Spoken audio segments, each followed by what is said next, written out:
Part 3। Rabindranath का पत्र। महाकवि रविंद्रनाथ टैगोर भारतीय इतिहास के पृष्ठों पर जगमगाता एक ऐसा नाम है जिसका पूरे विश्व ने दोनों बाहें खोलकर स्वागत किया। सन 1912 में अस्वस्थ होने पर रविंद्रनाथ टैगोर को डॉक्टरों के आदेश पर विश्राम के लिए शिलाईदह जाना पड़ा। उस समय चैत का महीना था। आम के बौरों की खुशबू से हवा महक रही थी। उस समय उन्होंने गीतांजलि, गीतिमाल्य नैवेद्य, खेमा आदि पुस्तकों की कविताओं का अंग्रेजी में अनुवाद करने का इरादा किया। यह अनुवाद 1912 के अंत में पुस्तकाकार प्रकाशित हुआ। 1913 में उन्हें अपने साहित्य पर नोबेल पुरस्कार मिला। नोबेल पुरस्कार के फलस्वरूप रविंद्रनाथ की ख्याति संसार भर में फैल गई। ब्रिटिश सरकार ने उन्हें सर की उपाधि से नवाजा। उस समय भारत में अंग्रेजी शासन का अत्याचार निरंतर बढ़ता जा रहा था।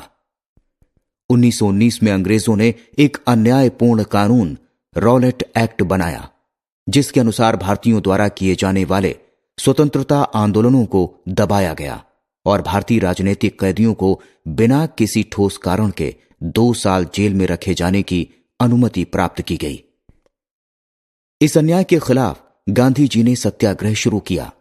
देश भर में जुलूस निकाले गए, हड़तालें हुई, दुकानें बंद की गईं। उस समय ब्रिटिश सरकार ने अमृतसर के 2 स्थानीय नेताओं डॉक्टर सत्यपाल और डॉक्टर सैफुद्दीन को गिरफ्तार किया। गांधी जी को दिल्ली आने से भी रोक दिया गया। 10 अप्रैल को अमृतसर में अंग्रेजों की नीतियों का शांतिपूर्वक विरोध करने वाले समूह के साथ अंग्रेजों ने खून की होली खेली। सन 1919 की अमृतसर की बैसाखी रोंगटे खड़े कर देने वाली थी।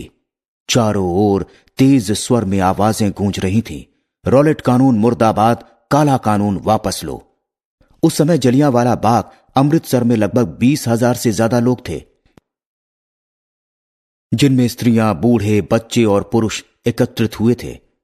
शहर के ऊंचे ऊंचे मकानों की 4 दीवारी से घिरे बाग में प्रवेश द्वार बहुत संकरा था, जिसमें से एक समय में मुश्किल से 2 लोग निकल पाते थे। उस दरवाजे को जनरल डायर के फौजी जवानों ने घेर लिया था। उनके हाथों में बड़ी बड़ी बंदूकें थीं। जनरल डायर का हुक्म जारी हुआ, फौरन तितर बितर हो जाओ, मैदान खाली करो। परंतु उस बाग में से कौन, कहां से, किधर से निकल अपनी जान बचा पाता? चारों ओर ऊंचे ऊंचे मकान और निकलने का सिर्फ एक ही रास्ता, और उस रास्ते पर सैकड़ों सिपाही अपनी बंदूकें ताने खड़े थे। लोग बेतहाशा इधर उधर भागने लगे। कुछ लोग कुएं में कूद गए। जनरल डायर से फायर फायर फायर का आदेश सुनते ही जवानों ने बंदूकों से अंधाधुंध गोलियां बरसानी शुरू कर दी। धाएं धाएं की कर्णभेदी आवाज के साथ हाय हाय की करुण आवाजें गूंजने लगी, पर जनरल डायर को जरा भी दया नहीं आई। गोलियों की मार से चारों तरफ भागदौड़ मच गई। लोग लहूलुहान चीखते चिल्लाते अपनी जान बचाने की कोशिश में लगे हुए थे। निर्दयी जनरल डायर चीखता चला जा रहा था, फायर फायर फायर। अमृतसर की बैसाखी खून की होली में बदल गई। इस घटना से सारा देश कांप उठा। पूरे देश में मातम छा गया। इस घटना से रविंद्रनाथ ठाकुर की अंतरात्मा हिल उठी। उनका रोम रोम कांप उठा। 31 मई 1919 को रविंद्रनाथ टैगोर ने इस हृदय विदारक घटना के विरोध में सन 1915 में प्राप्त की सर की उपाधि लौटाते हुए भारत के वायसराय लॉर्ड चेम्सफोर्ड को मर्मस्पर्शी पत्र लिखा।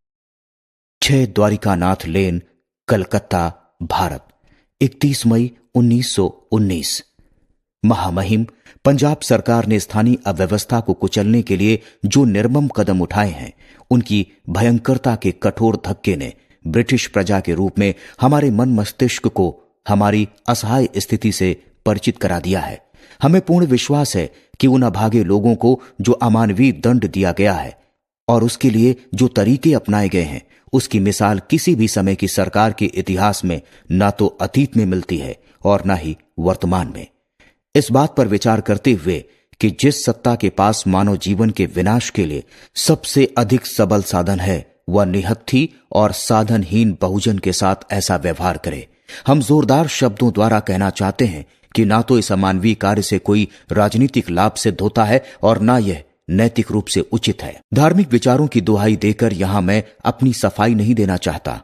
पंजाब में रहने वाले हमारे भाइयों ने जो अपमान और वेदना को सहन किया है, उसकी दुखद कहानी दबी हुई आवाज के साथ पूरे भारत के कोने कोने से फैल चुकी है। इससे हम लोगों के हृदय में जो सर्वव्यापी क्रोध व धिक्कार की भावना पैदा हुई, उसको अंग्रेजी शासकों ने अनदेखा कर संभवतः अपने को इस बात की बधाई दी होगी कि उन्होंने हमें उचित पाठ पढ़ा दिया। यहां के अधिकांश आंग्ल भारतीय अखबारों ने इस निर्ममता की प्रशंसा की है और कुछ अखबारों ने हमारी पीड़ा का मजाक भी उड़ाया है। अधिकारियों की निरंकुशता का विरोध किसी ने नहीं किया है। कराती हुई भारतीय जनता की पीड़ा तथा उनके मनोभाव को भी सही रूप से व्यक्त नहीं किया गया है। जो सरकार न्याय का पालन करके भौतिक और नैतिक दृष्टि से महान हो सकती थी, उस घोर राजनीतिक प्रतिरोध ने अंधा बना दिया है। इसीलिए अब भारतीय जनता की बस प्रार्थनाएं अनसुनी होकर व्यर्थ हो गई हैं। मैं अपने देशवासियों की इस मूक पीड़ा के लिए कम से कम इतना तो कर ही सकता हूं कि अपना विरोध व्यक्त करूं और उसके परिणाम की जिम्मेदारी भी अपने ऊपर ही लूं। आज आपके द्वारा प्रदान की गई सम्मान की पदवी हमारे अपमान के विसंगत संदर्भों को उभार रही है। इसलिए मैं विशेष सम्मान से मुक्त होकर अपने उन देशवासियों के साथ खड़ा होना चाहता हूं जो अपनी हीनता के कारण घोर अन्याय का शिकार हुए हैं। इन सभी तथ्यों के कारण अत्यंत दुख के साथ विवश होकर खुद के साथ मुझे महाराजाधिराज से प्राप्त सर नाइट की पदवी से मुक्त होने के लिए विनती करनी पड़ रही है, जिसे मैंने आपके उन पूर्वाधिकारी के हाथों से प्राप्त किया था, जिनकी महानता के प्रति मेरे मन में अब भी सम्मान की भावना है। आपका रविंद्रनाथ टैगोर।